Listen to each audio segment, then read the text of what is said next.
BRI CS sedang mempertimbangkan untuk meluncurkan mata uang digital global sebagai langkah untuk mengurangi ketergantungan pada dolar Amerika. Dilansir dari CNN, langkah ini didorong oleh ketegangan geopolitik, termasuk penggunaan dolar AS sebagai alat politik melalui sanksi. Pada 23 Oktober lalu, Yuri Ushakov, penasihat Presiden Rusia, mengkonfirmasi adanya diskusi mengenai mata uang bersama BRI CS. Ushakov juga menekankan topik ini masih bersifat rahasia dan belum untuk konsumsi publik. Presiden Rusia Vladimir Putin mengatakan peralihan ke mata uang tunggal BRI CS belum menjadi prioritas. Untuk saat ini, BRI CS lebih berfokus pada penggunaan mata uang nasional dan pengembangan instrumen keuangan baru. Inisiatif untuk memperkenalkan mata uang digital ini dipercepat oleh ketidakstabilan keuangan global dan kebijakan agresif AS. Hal tersebut yang memperdalam ketegangan antar negara anggota BRI CS. Salah satu opsi yang sedang dipertimbangkan adalah mendukung mata uang digital ini dengan emas. Hal tersebut memberikan keamanan dan kepercayaan bagi negara-negara yang ingin memperoleh kedaulatan finansial. BRICS bullish on crypto. Guys, baru update nih. BRICS yang merupakan aliansi negara-negara besar baru ngumumin sistem pembayaran berbasis kripto dan blockchain independen. BRICS ngeluarin sistem pembayaran baru ini sebagai sistem pembayaran independen yang sah buat trade antar negara nantinya. Masalahnya nih, anggota BRICS ini nggak main-main loh guys. Isinya meliputi negara-negara gede seperti Brazil, Rusia, India, China, South Africa, Mesir, Ethiopia, Iran, bahkan Saudi Arabia. Minyak dunia loh bro. Kalau diterusin, BRICS ini kedepannya fix bakal nurunin pemakaian dolar Amerika atau disebut juga sebagai dedolarisasi. Guys, ini negara-negara penting di dunia aja udah sadar akan potensi cryptocurrency. Kalau ini nggak bikin kalian bullish on crypto, gue nggak ngerti lagi deh. Mata uang yang didukung emas ini juga akan melindungi dari tekanan inflasi yang seringkali melanda mata uang fiat. Bank Sentral BRI CS telah membeli rekor 1.136 ton emas tahun lalu untuk mengurangi ketergantungan pada dolar AS. Cadangan emas yang besar ini mendukung inisiatif BRI CS untuk menciptakan mata uang yang stabil. Meski ada potensi besar, beberapa ahli mengingatkan bahwa kelayakan mata uang digital BRI CS ini menghadapi tantangan besar, terutama karena perbedaan sistem ekonomi di antara negara-negara anggotanya. Meski demikian, langkah ini dipandang sebagai langkah signifikan menuju reformasi tatanan keuangan internasional.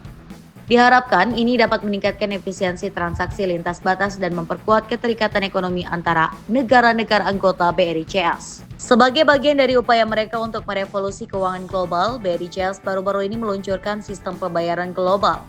BRI CS Pay diluncurkan di forum bisnis BRI CS di Moskow. Sistem ini menawarkan alternatif pembayaran internasional yang terdesentralisasi dan hemat biaya.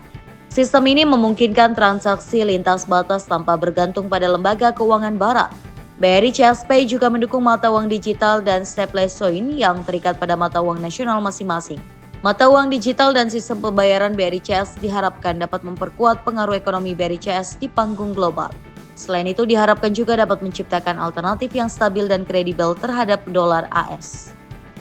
Pernah kepikiran nggak, kenapa dolar Amerika Serikat jadi rajanya mata uang di dunia?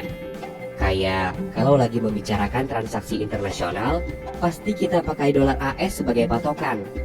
Apa yang membuat dolar AS begitu spesial ya? Biar mudah mencernanya, kita bahas dulu yuk sejarah dolar AS. Dolar AS lahir di dunia setelah Bank Sentral AS, The Fed, berdiri. Instansi ini didirikan karena sistem mata uang AS lagi kacau, di mana masing-masing bank menerbitkan uang kertas. Setelah The Fed berdiri, percetakan dolar AS dikontrol oleh mereka, dan keuangan AS menjadi lebih stabil. Kala itu, ekonomi AS adalah yang terkuat di dunia, meskipun perdagangan internasional masih berpusat di Inggris, dan mayoritas transaksi menggunakan pound sterling. Kebanyakan negara maju masih menggunakan emas sebagai alat berstabil mata uang mereka, termasuk Inggris. Kemudian Perang Dunia I pecah, dan penggunaan standar emas mulai beralih ke uang kertas, sehingga membuat nilai mata uang negara-negara tersebut menurun. Karena krisis ekonomi, banyak negara yang membutuhkan pinjaman dana, dan AS menjadi kreditur pilihan bagi banyak negara. Sementara Inggris masih tetap bertahan menggunakan emas sebagai stabilizer agar pound sterling tetap menjadi mata uang global saat itu. Namun, 3 tahun setelah perang, Inggris mendapati dirinya harus meminjam uang. Pada akhirnya, Inggris menyerah pada standar emas yang membuat rekening bank pedagang internasional runtuh. Di titik ini, dolar AS telah menggantikan pound sebagai cadangan utama dunia. Sampai akhir Perang Dunia II, AS masih mendominasi keuangan internasional dengan memiliki sebagian besar emas dunia. Sehingga negara-negara lain tidak bisa kembali ke standar emas karena cadangan emasnya sudah habis. Akhirnya, terjadilah pertemuan untuk membahas sistem pengelolaan devisa yang adil untuk dunia. Setelah berunding, diputuskanlah dolar AS sebagai mata uang dunia karena dolar AS sudah menjadi cadangan di banyak negara. Kesepakatan ini pun dikenal sebagai Perjanjian Bretton Woods. Perjanjian itu juga menyetujui pembangunan bank sentral di masing-masing negara, agar setiap negara dapat mempertahankan nilai tukar mata uang satu negara terhadap dolar AS. Jadi, begitulah perjalanan bagaimana dolar AS menjadi rajanya mata uang dunia.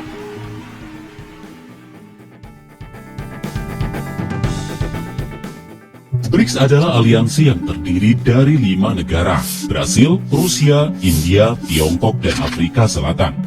Organisasi ini dibentuk sebagai upaya untuk menyeimbangkan dominasi perdagangan global yang selama ini didominasi oleh Amerika Serikat, Eropa, dan NATO selama 75 tahun terakhir. Pada konferensi di akhir tahun 2013, Tiongkok mengungkapkan keinginannya untuk menambah anggota baru ke dalam BRICS. Tapi apa sebenarnya BRICS itu? Mengapa Tiongkok ingin memperluas keanggotaan blok ini? BRICS merupakan sebuah organisasi yang berfokus pada bidang ekonomi dan politik, yang anggotanya terdiri dari negara-negara berkembang dengan sumber daya alam yang melimpah, lembaga keuangan besar, dan kemajuan teknologi yang signifikan. Negara-negara ini diproyeksikan akan berkontribusi lebih dari 50% PDB global pada tahun 2030, dan diprediksi akan melampaui kekuatan ekonomi dunia saat ini dalam hal PDB sekitar pada tahun 2040. Selain itu, BRICS juga dianggap sebagai penyeimbang G7 dengan mengusulkan sistem pembayaran bersama dan satu mata uang yang bertujuan untuk mencapai kemandirian dari Bank Dunia dan Dana Moneter Internasional atau IMF yang banyak dipengaruhi oleh negara-negara Eropa dan Amerika Serikat. Namun sejak didirikan, hanya Tiongkok yang berhasil mencapai prestasi yang signifikan. Rusia di sisi lain mengalami berbagai masalah seperti sengketa wilayah, fluktuasi harga minyak dan gas, serta sanksi yang diterapkan akibat konflik di Ukraina. Brasil juga menghadapi tantangan yang serius. Berbeda dengan Tiongkok, sejak tahun 2001, PDB tahunan Tiongkok telah melampaui negara-negara lain dalam blok itu dan diperkirakan akan terus meningkat melampaui Amerika Serikat dalam beberapa tahun mendatang. BRICS Plus adalah rencana Tiongkok untuk menciptakan keseimbangan kekuatan global yang baru. Namun impian untuk membentuk tatanan baru itu melalui BRICS tampaknya masih jauh dari kenyataan. Ketimpangan ekonomi antar negara anggota memunculkan rasa saling curiga, dan konflik antara Tiongkok dan India juga masih belum terselesaikan. Menurut Xi Jinping, memperluas keanggotaan BRICS tidak hanya akan membawa energi baru untuk perkembangan kelompok ini, tetapi juga akan memperkuat otonomi BRICS dalam menangani isu-isu global, mendukung terciptanya tatanan internasional yang lebih adil dan beragam dibandingkan dengan tatanan yang didominasi oleh kekuatan ekonomi barat.